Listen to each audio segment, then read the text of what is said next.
محبت سے ایک مرتبہ درود پاک پڑھ لیں۔ اللہم صل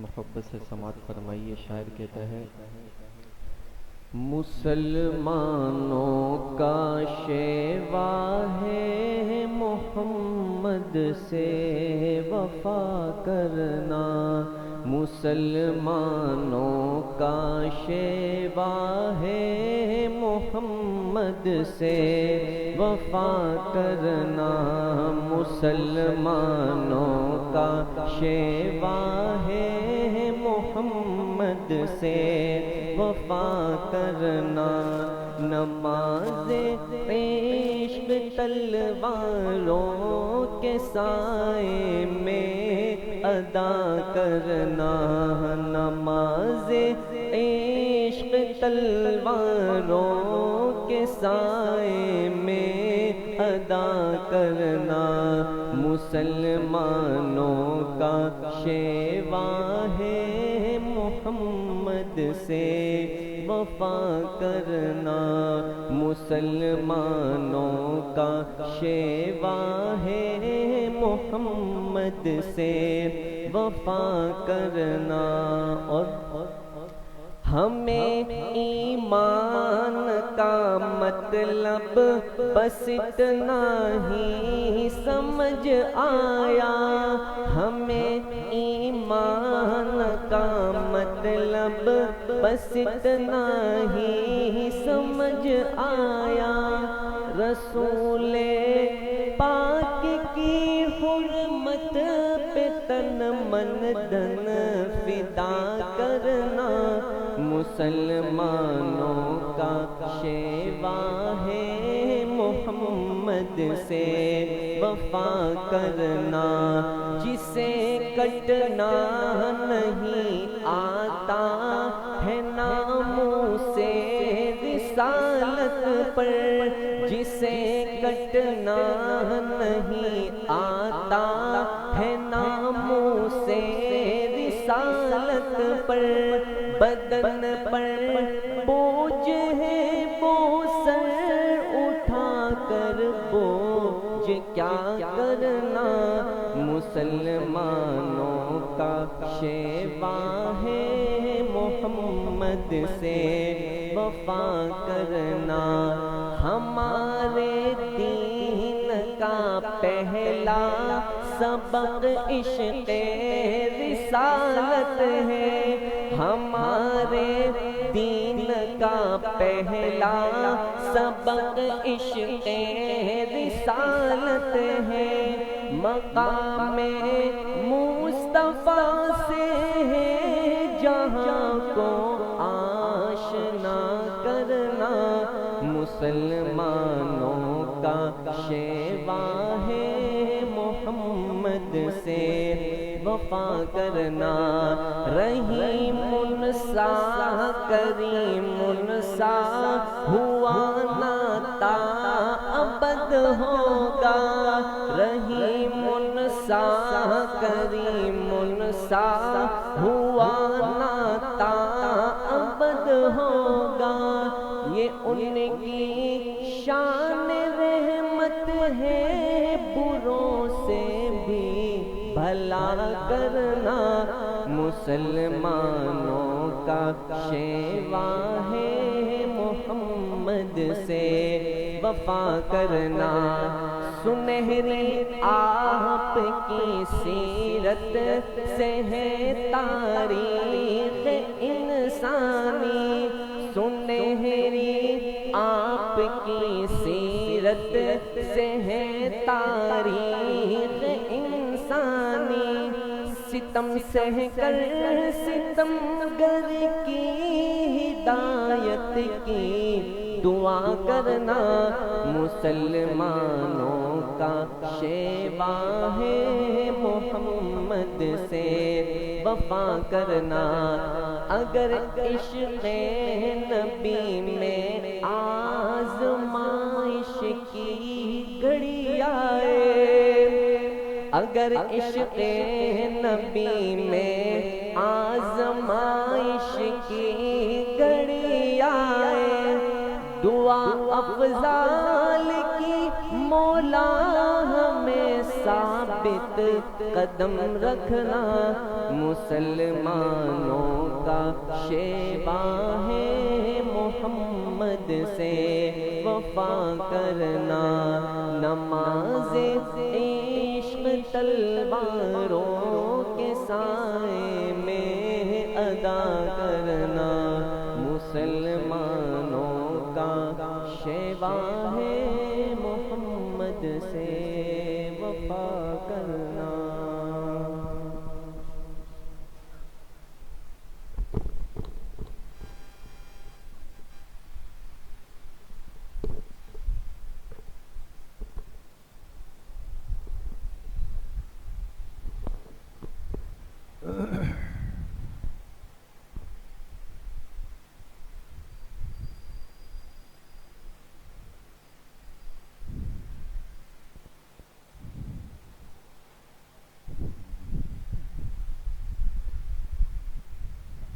بسم اللہ الرحمن الرحیم،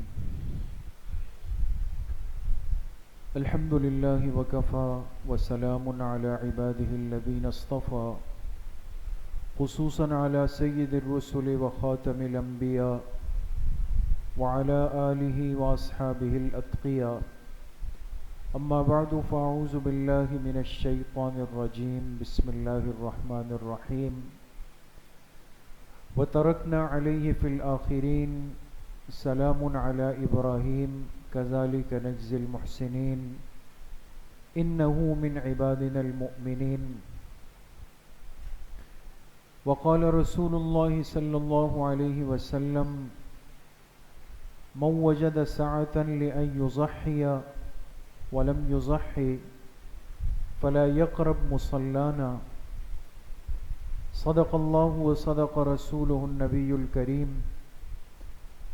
یا رب صل وسلم دائما ابدا علی حبیبک خیر الخلق کلہم۔ تمام احباب ایک مرتبہ محبت سے درود شریف پڑھ لیں۔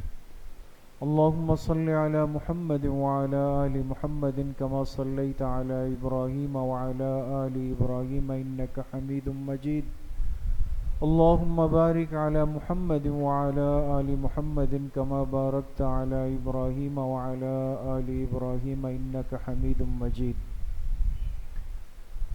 میرے انتہائی قابل قدر دوستوں، بھائیوں اور بزرگوں، ہر سال کی طرح الحمدللہ اس مرتبہ بھی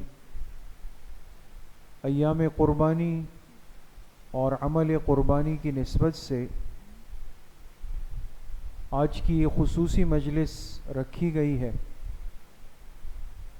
اللہ تعالیٰ آپ سب کی اس حاضری کو، اس بیٹھنے کو، سننے اور سنانے کو اپنی بارگاہ عالیہ میں قبول فرمائے، اور ہم سب کے ظاہر اور باطن کی اصلاح کا ذریعہ بنائے۔ آج انشاءاللہ اس حوالے کی پہلی مجلس ہے، اور انشاءاللہ آنے والی اتوار کو اس سلسلے کی دوسری اور آخری مجلس ہوگی۔ چونکہ موقع، موسم، مرحلہ قربانی کا ہے، اور بحیثیت ایک مسلمان ہونے کے ہم پر لازم ہے کہ ہر موقع کے ضروری دین کو اور اس کے احکامات اور مسائل کو سیکھیں۔ یہ طلب، یہ جذبہ آج ہر مسلمان مرد و عورت کے اندر ہونا چاہیے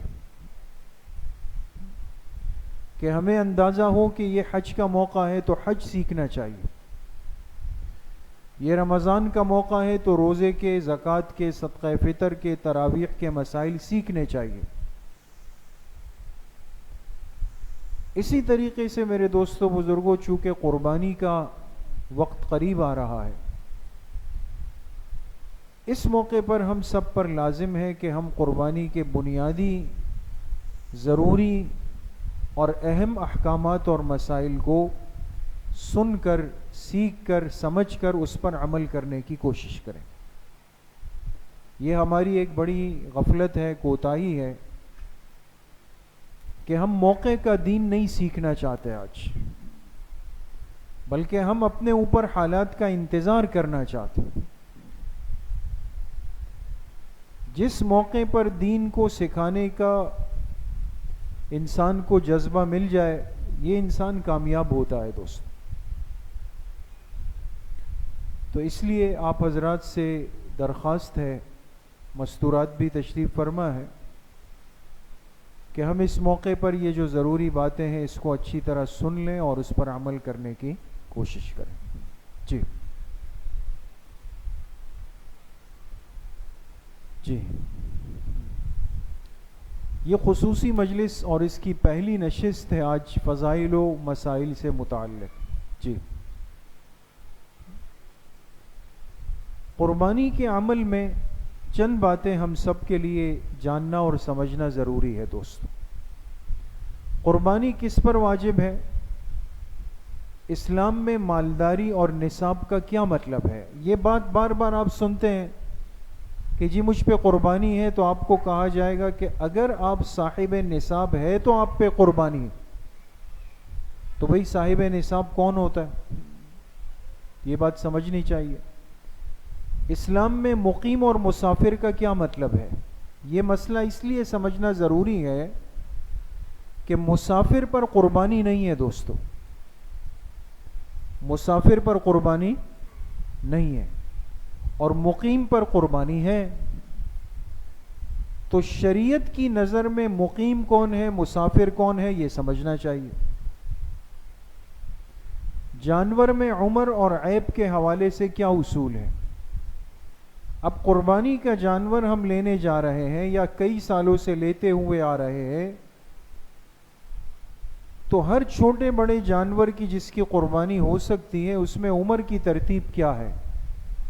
اور کوئی ایسا جانور مل رہا ہو منڈی میں کہ جس میں کوئی عیب ہو، یا گھر آنے کے بعد پتہ چلے کہ جی جانور تو عیبدار ہے، وہ تو لنگڑا ہے، اس کا تو آدھا کان کٹا ہوا ہے، اس کی تو دم کٹی ہوئی ہے، دانت ٹوٹے ہوئے ہیں، اصول کیا ہے؟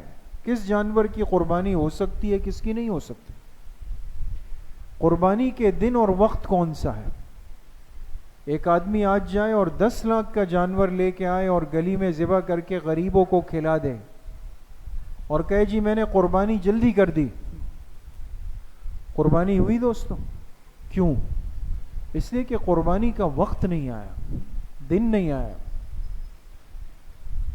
ذبح کا مسنون طریقہ کیا ہے؟ یہ بھی ایک مسلمان کو سیکھنا چاہیے۔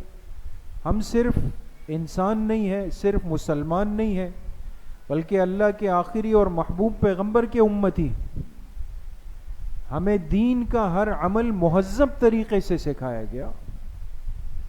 جانور کی قربانی بھی کرنی ہے تو یہ نہیں ہے کہ جا کے جانور کے پیٹ میں چرا گھوم دیا، چلے وہ بھی مر جائے، یا جانور کے پیر کاٹ دیے، اس کے گلے پہ چھری پھیرنی ہے، ذبح کرنا ہے اس کو۔ اور ذبح کرنے کے لیے ایک مسلمان کیا پڑھے گا، جانور کو کیسے لٹائے گا، یہ سب چیزیں۔ ذبح کے بعد گوشت اور کھال کے کیا مسائل ہیں؟ ہم نے قربانی اللہ کے لیے پیش کی، جانور ذبح کیا، اور جب جانور کٹ کے بالکل تیار ہو گیا تو کہا کہ ہاں جی لے جاؤ اندر فریزر بھر دو، کسی کو ایک گوشت کا ٹکڑا نہیں دیا،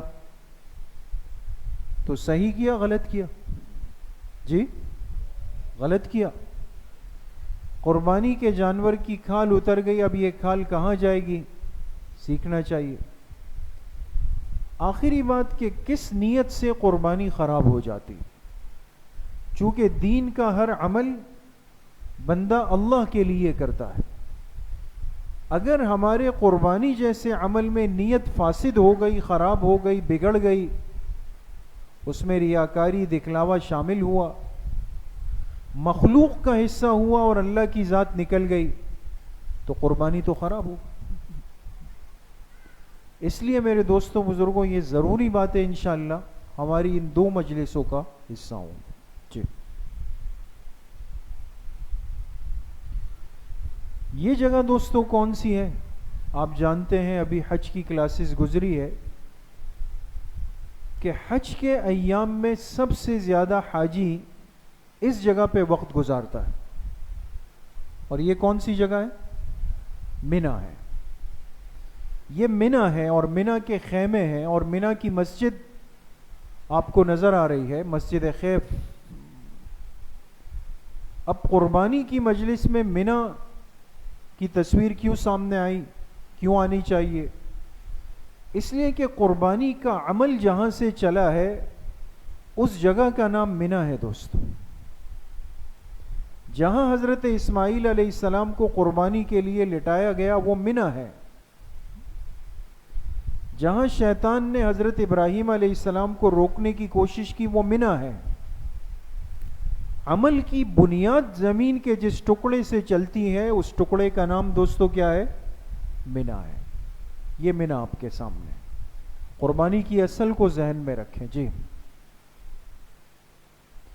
یہ وہ 3 ستون ہیں جس کو جمرات کہتے ہیں، اور جہاں حاجی حج کے ایام میں جا کے اس کو کنکر مارتے ہیں. پہلے دن صرف ایک شیطان کو 7 کنکر مارے جاتے ہیں، باقی دونوں دنوں میں تینوں ستونوں کو 7 کنکر مارے جاتے ہیں. بات سمجھ گئے؟ کیوں؟ یہ 3 ستون علامات ہیں، ان جگہوں کی نشاندہی کرتی ہیں جہاں حضرت ابراہیم علیہ السلام قربانی کے لیے جا رہے تھے، اور شیطان نے آ کر آپ کو روکنے کی کوشش کی، آپ کے اس عمل میں دخل اندازی کی کوشش کی. تو اس دشمن کو بھگانے کے لیے حضرت ابراہیم علیہ السلام نے اس کو پتھر مارے تاکہ دور دفع ہو جائے. وہ عمل اللہ نے اس امت کے اندر رکھ دیا، وہ منی کے اندر. جی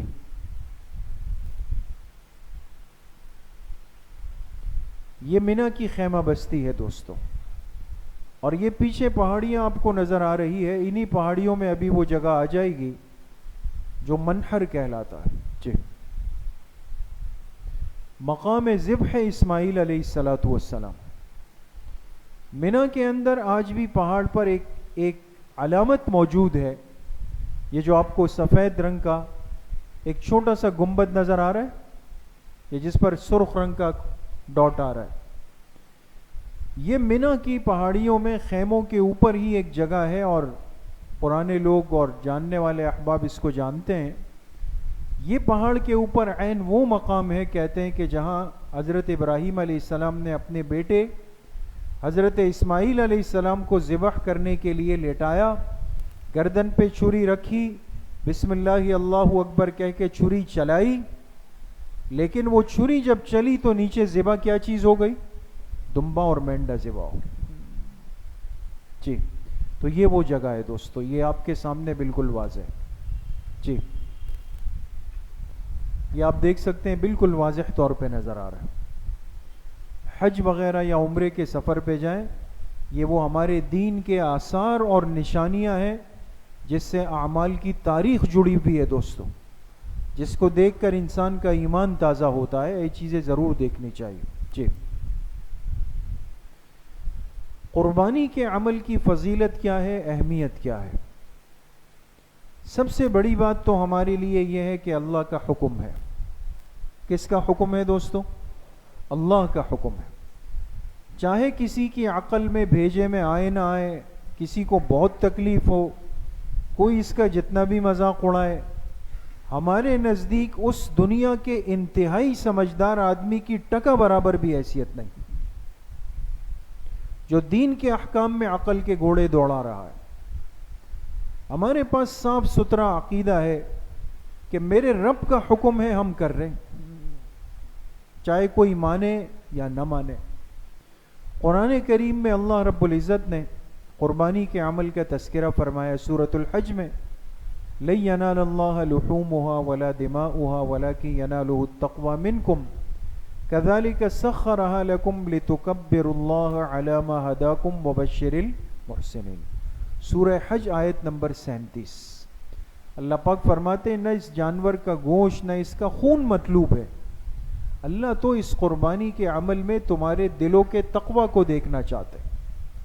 سورہ صافات آیت نمبر 107 108 میں فرمایا وَفَدَيْنَاهُ بِذِبْحٍ عَظِيمٍ، اور ہم نے اسماعیل علیہ السلام کے بدلے میں ایک اور بہت بڑا ذبیحہ قربانی پیش کر دی، اور وَتَرَكْنَا عَلَيْهِ فِي الْآخِرِينَ، اور اس عمل کو بعد میں آنے والے امت کے اندر باقی رکھا۔ جی اسی طریقے سے حدیث پاک میں روایت ہے حضرت عائشہ رضی اللہ عنہا کی کہ آپ علیہ الصلاۃ والسلام نے فرمایا ما عمل ابن آدم من عمل یوم النحر احب الى اللہ عز وجل من حراقۃ دم وانه ليأتي يوم القيامة بقرونها واظلافها واشعارها وان الدم ليقع من الله عز وجل بمكان قبل ان يقع على الارض فطيبوا بها نفسا۔ ایام النحر میں اللہ پاک کو بنی آدم کا کوئی عمل اتنا محبوب نہیں جتنا جانور کا خون بہانا، جانور کا خون بہانا۔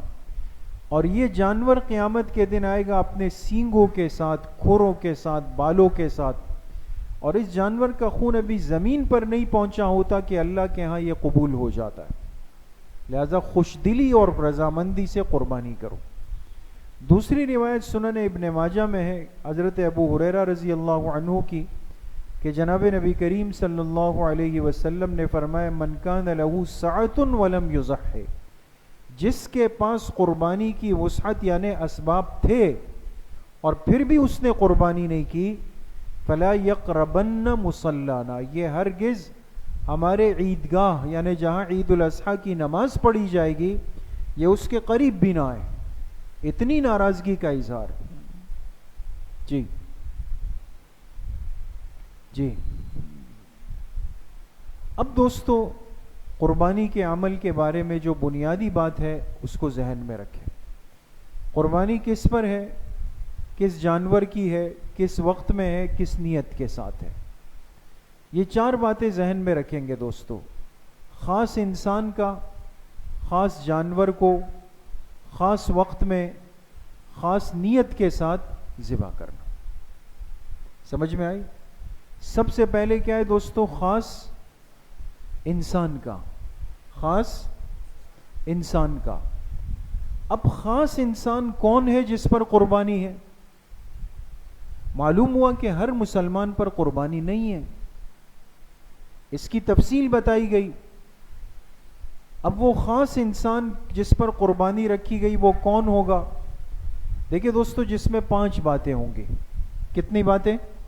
دماغ کو حاضر رکھیں گے، میں پوچھوں گا آپ حضرات سے، اس خاص انسان میں کتنی باتیں ہوں گی؟ 5 باتیں۔ نمبر 1 مسلمان، نمبر 2 بالغ، نمبر 3 عاقل، نمبر 4 مقیم، نمبر 5 مالدار۔ مسلمان، بالغ، عاقل، مقیم، مالدار۔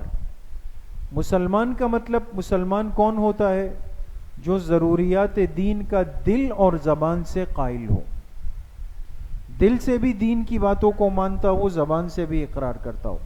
معلوم ہوا کہ کافر پر قربانی نہیں ہے، کافر نکل گیا۔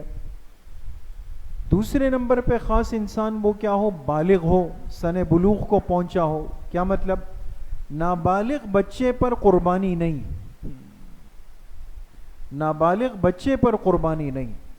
اب بچہ بالغ کب ہوتا ہے؟ اس کے لیے کوئی متعین وقت نہیں ہے دوستو۔ 12 سال، 13 سال، 14 سال، انتہائی حد کیا ہے؟ 15 سال۔ اگر 15 سال تک کے بچے میں اور کوئی علامت ظاہر نہیں ہوئی کہ نہ اس کی مونچھ آئی، نہ داڑھی آئی، اور کچھ سمجھ نہیں آ رہا، تو 15 سال جیسے اس کی عمر پوری ہوگی تو شریعت کہے گی کہ یہ بچہ کیا ہے؟ یہ بالغ ہے۔ اور اگر 15 سال سے پہلے علامات آ گئی، 11 سال میں، 12 سال میں، 13 سال میں، 14 سال میں، تو جب اس کی علامات ظاہر ہو گئی وہ بالغ سمجھا جائے۔ معلوم ہوا دوستو، دماغ کو حاضر کریں گے، معلوم ہوا کہ شریعت مطہرہ اور دین اسلام، اس میں احکامات کا تعلق وہ عمر کے ساتھ نہیں، وہ بلوغ کے ساتھ ہے۔ وہ کس کے ساتھ ہے؟ بلوغ کے ساتھ. لہٰذا یہ طے کرنا اور دین میں یہ دخل اندازی کرنا کہ جی جب تک 18 سال کا بچہ اور بچی نہ ہو جائے آپ اس کا نکاح نہیں کر سکتے ہو، یہ شریعت کے اندر دخل اندازی ہو رہی ہے دوستو. یہ کوئی مذاق اور کھیل نہیں ہے. اگر تعلق سال سے ہوتا، شریعت کہتی کہ 20 سال والا قربانی کرے گا، 18-19 سال والا نہیں کرے گا. آپ کو دین اسلام کے کسی بھی حکم میں نہیں ملے گا کہ جہاں پر عمر کو متعین کیا گیا ہو کہ نماز ہے، روزہ ہے، زکوٰۃ ہے، حج ہے، جہاد ہے. نہیں. عاقل ہو، بالغ ہو، عاقل ہو، بالغ ہو یہ نماز پڑھے گا، عاقل ہو، بالغ ہو یہ روزہ رکھے گا، عاقل ہو، بالغ ہو، مالدار ہو یہ زکوٰۃ دے گا، عاقل ہو، بالغ ہو، صاحب نصاب ہو یہ حج کرے گا، عاقل ہو، بالغ ہو، صاحب نصاب ہو یہ قربانی کرے گا. اسی طریقے سے جو عاقل ہو، بالغ ہو، نفقہ برداشت کر سکتا ہو، اس کے لیے نکاح کرنا بالکل جائز ہے. کچھ بات سمجھ میں آئی دوستوں؟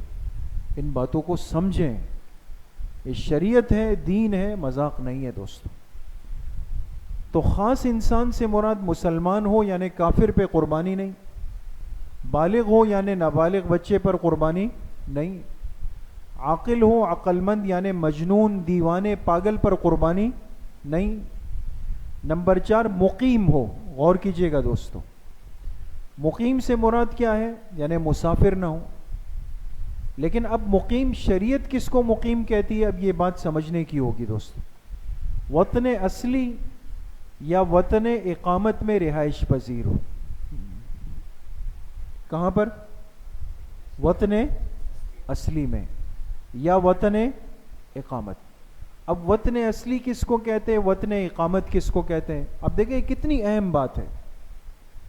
اس کو سمجھنے سے دین کے بہت سارے مسائل حل ہو رہے ہیں اور آسان سی بات ہے.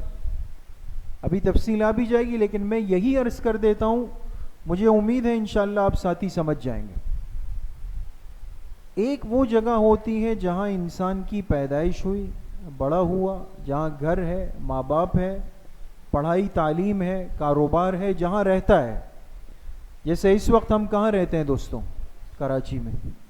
ہمارا گھر کراچی میں ہے، والدین اگر حیات ہیں یا تھے وہ کراچی میں تھے، ہمارا کاروبار کراچی میں، ہم نے تعلیم کراچی میں حاصل کی، ہمارا کھانا پینا کراچی میں ہے. جہاں انسان کے یہ سارے معاملات جڑ جائیں وہ کہلاتا ہے وطن اصلی. وہ کیا کہلاتا ہے دوستوں؟ وطن اصلی کہلاتا ہے. وطن اقامت کس کو کہتے ہیں دوستوں؟ جہاں انسان 15 یا 15 سے زیادہ دن کے لیے چلا جائے. ضروری نہیں کہ وہاں ہمیشہ رہے گا. مثال کے طور پہ ایک شخص جماعت میں چلے میں گیا، آسان سی مثال دوں، چلے میں گیا، کراچی مکی مسجد سے اس کی تشکیل ہو گئی اور اس کو کہا گیا کہ آپ یہاں سے جائیں اور 25 دن آپ نے حیدرآباد میں گزارنے، اور ہے ہم کراچی کے، سمجھ گئے دوست؟ لیکن حیدرآباد جا کے کتنے دن گزاریں گے؟ 25. تو یہ حیدرآباد ہمارا وطن اصلی تو نہیں ہے. کیا ہے؟ وہاں نہ پیدا ہوئے، نہ گھر ہے، نہ کچھ بھی نہیں ہے. لیکن وطن اقامت ہے یا نہیں؟ کیوں؟ 15 دن سے زیادہ بندہ جہاں مقیم ہو جائے، 15 دن یا اس سے زیادہ، وہ جگہ کہلاتی ہے وطن اقامت. فرق سمجھ میں آیا دوستوں؟ 15 دن یا اس سے زیادہ جہاں بندہ رک جائے وہ کہلاتی ہے وطن اقامت. بات سمجھ گئے؟